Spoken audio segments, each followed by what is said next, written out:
आज इस वीडियो के माध्यम से हम बात करने वाले हैं important questions BEd first year के अंदर कंटेम्प्रेरी इंडिया एंड एजुकेशन जो सेकंड पेपर है उसके अंदर कौन कौन से होने वाले हैं, यानी कि 2024 के अंदर कौन कौन से क्वेश्चन इम्पोर्टेंट बनते हैं जो आपके एग्जाम के अंदर पूछे जा सकते हैं। तो चलिए शुरू करते हैं।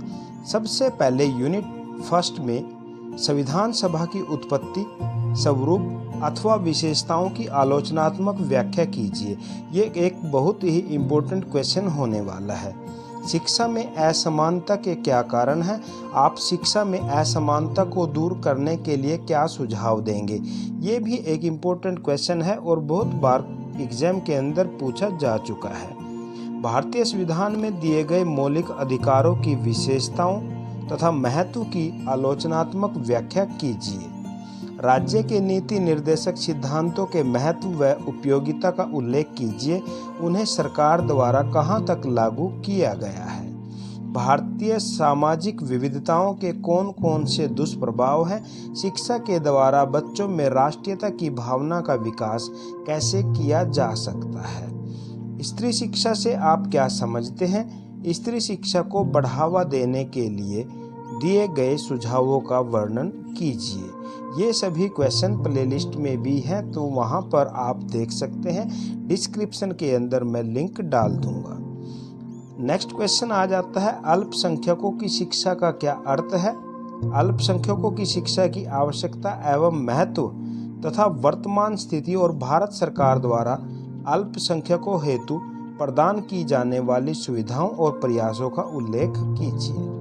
शिक्षा का अधिकार अधिनियम 2009 के अंतर्गत बच्चों के अधिकारों, अध्यापक की भूमिका, स्कूल प्रबंधन, पाठ्यक्रम तथा मूल्यांकन का वर्णन कीजिए। विकलांगता से क्या अभिप्राय है? विकलांग बच्चों की समानता के अवसरों के साधन और उपायों का संक्षिप्त विवेचन कीजिए। तो ये 9 क्वेश्चन यूनिट फर्स्ट के अंदर इम्पोर्टेंट बनते हैं, जिसमें से 2 क्वेश्चन पूछे जाते हैं और आपको एक क्वेश्चन ही अटेम्प्ट करना होता है। नेक्स्ट यूनिट सेकंड के अंदर देख लेते हैं। मैकाले के विवरण पत्र पर एक विस्तृत लेख लिखिए। वुड के घोषणा पत्र 1854 की मुख्य सिफारिशों का वर्णन कीजिए और घोषणा पत्र के गुण और दोष की विवेचना कीजिए। बेसिक शिक्षा योजना क्या है? उसके सिद्धांत, गुण और दोष का वर्णन कीजिए।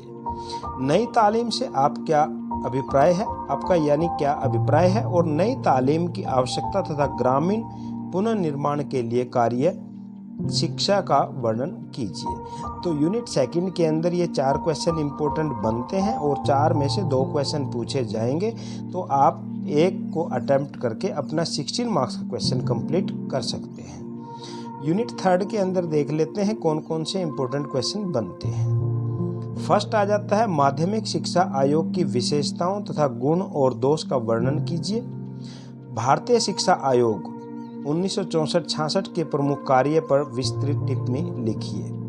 राष्ट्रीय शिक्षा नीति 1986 की समीक्षात्मक मूल्यांकन कीजिए और नई शिक्षा नीति 2020 नीति की प्रमुख सिफारिशें तथा अध्यापक शिक्षा में सुधार हेतु कौन कौन से प्रावधान किए गए हैं, ये इम्पोर्टेंट क्वेश्चन बनते हैं। यूनिट फोर्थ में जो इम्पोर्टेंट क्वेश्चन बनते हैं, प्राथमिक शिक्षा के सार्वभौमिकरण से आपका क्या अभिप्राय है? सार्वभौमिकरण में कौन कौन सी बाधाएं आती हैं और उन बाधाओं को दूर कैसे किया जा सकता है? मध्याह्न भोजन स्कीम, मिड डे मील जो स्कीम है, उसके मुख्य उद्देश्य और कमियों पर संक्षिप्त प्रकाश डालिए। सर्व शिक्षा अभियान क्या है? इसके लक्ष्य, मुख्य घटक सफल बनाने के लिए कौन कौन से कदम उठाए गए हैं? वैश्वीकरण से क्या अभिप्राय है? वैश्वीकरण के गुण और दोष का वर्णन कीजिए। और नेक्स्ट क्वेश्चन आ जाता है, आधुनिकीकरण क्या है? आधुनिकीकरण के लाभ और हानियों का वर्णन कीजिए। सड़क दुर्घटनाओं को रोकने के लिए सड़क सुरक्षा के कानूनी अधिदेशों का वर्णन कीजिए। पैदल चलते समय या रोड पार करते समय किन नियमों का पालन करना चाहिए? तो ये था प्रिय विद्यार्थियों, आप लोगों के लिए जो भी साथी, जो भी विद्यार्थी बीएड फर्स्ट ईयर कर रहा है, कुरुक्षेत्र यूनिवर्सिटी के अंदर पढ़ता है, उसके जो इम्पोर्टेंट क्वेश्चन है second paper contemporary Indian and education, उसके ये इम्पोर्टेंट क्वेश्चन बनते हैं।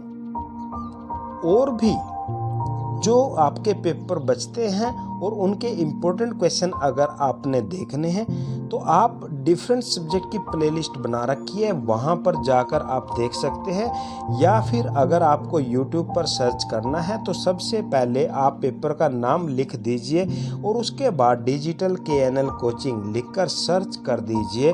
उस पेपर के जो भी इम्पोर्टेंट क्वेश्चन हैं उससे रिलेटेड जो वीडियो मैंने बना रखी है वो आपके सामने आ जाएगी और वहाँ से आप हेल्प लेकर अपने पेपर की तैयारी कर सकते हैं। अगर आप मेरे द्वारा बताई गई बातों को फॉलो करते हैं तो आपके अच्छे मार्क्स आने की संभावना 100% बन जाती है। पेपर करते समय 2 या 3 बातों का जरूर ध्यान रखें। सबसे पहले अपनी राइटिंग और दूसरा पेपर को अटेम्प्ट करने का सही तरीका। इससे रिलेटेड भी मैंने वीडियो बना रखी हैं, वो भी आप देख सकते हैं। Thanks for watching.